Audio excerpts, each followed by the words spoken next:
ডাবলি বলক আসছে, এখন কিছু মশলা দিয়ে দিব। হলুদের গুঁড়া দিয়ে দিচ্ছি, লবণ, হাফ চামচের মতো দিয়ে দিচ্ছি আদা রসুনের পেস্ট।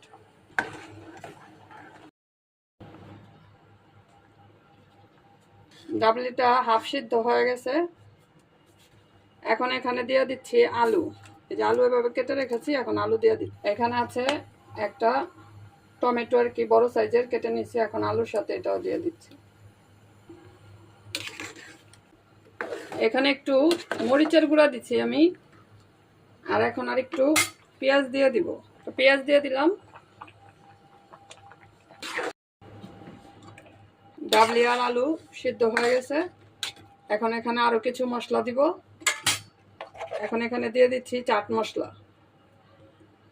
চটপটি মশলা দিয়ে দিচ্ছি 2 চামচ, বিট লবণ দিয়ে দিচ্ছি 1 চামচ, সাদা লবণ একটু লাগবে। সব মশলাগুলো একসাথে ভালো করে মিশিয়ে নিচ্ছি।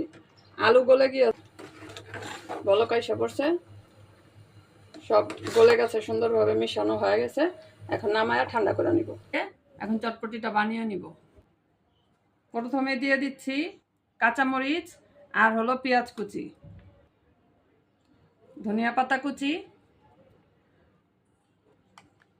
মশলা সব দেই আছে, তারপরও এখন একটু একটু করে আবার একটু দিয়ে দিচ্ছি। এখানে আছে ভাজা জিরার গুঁড়া, যেটা সেটা দিয়ে দিচ্ছি হাফ চামচের মতো। এখানে চটপটির মশলা দিয়ে দিব, একটু দিচ্ছি, কারণ কাঁচামরিচ আর হলো চিলি ফ্লেক্স বেশি দিলে আবার বাচ্চারা খেতে পারবে না। এখানে একটা ডিম কুচি করে নিয়েছি, এখন এটাও দিয়ে দিচ্ছি, পুরোটাই দিয়ে দিব। একটু মোটা করেই কুচি করেছি আর কি, চাকু দিয়ে। এখানে নিয়েছি বিট লবণ, উপর থেকে দিয়ে দিলাম। এখানে আছে শসা, ধনিয়া পাতা কুচি উপর থেকে দিয়ে দিলাম।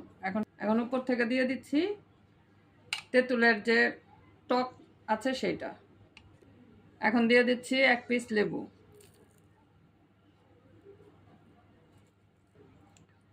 এখন মিশিয়ে নিব সবকিছু একসাথে। তো হয়ে গেছে চটপটি, এখন আমি বাটির মধ্যে নিয়ে নিচ্ছি।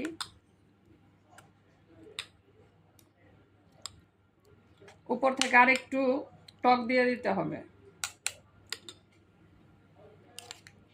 তো খাওয়ার জন্য আমি নিয়ে নিলাম, এখানে দেখি একটু খেয়ে এখন লবণ তারপর টক সবকিছু ঠিক আছে কিনা।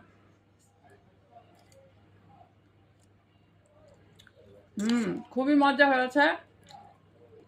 বাসায় বানানো এটা স্বাস্থ্যকর খাবার।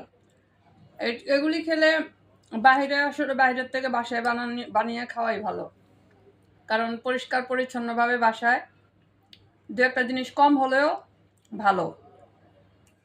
ঘরোয়াভাবে চটপটি বানানোটা আপনাদের কাছে কেমন লেগেছে জানাবেন। সবাই এরকমভাবে তৈরি করে বাচ্চাদের সাথে করে নিয়ে সবাই খাবেন।